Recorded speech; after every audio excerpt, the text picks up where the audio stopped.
Channel. நீங்கள் வந்து நம்ம என்ன பார்க்க போகிறோம்னா எப்படி நட் சாக்ஸ் சுற்றுறதுன்னா பார்க்க போகிறோம். வாங்க பார்த்துடலாம். நான் ஃபஸ்ட்டு ஊற்றி கடவா.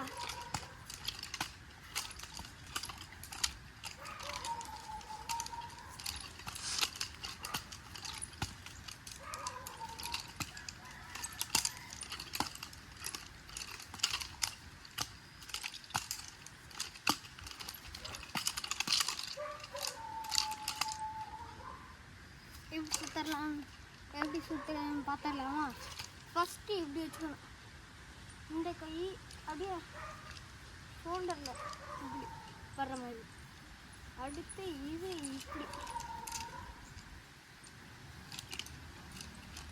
கரெக்டாக இதை பிடிப்பாரு. இது இருக்கா, இதை பிடிச்சி இப்படி இழுத்துட்டு போகிறோமா.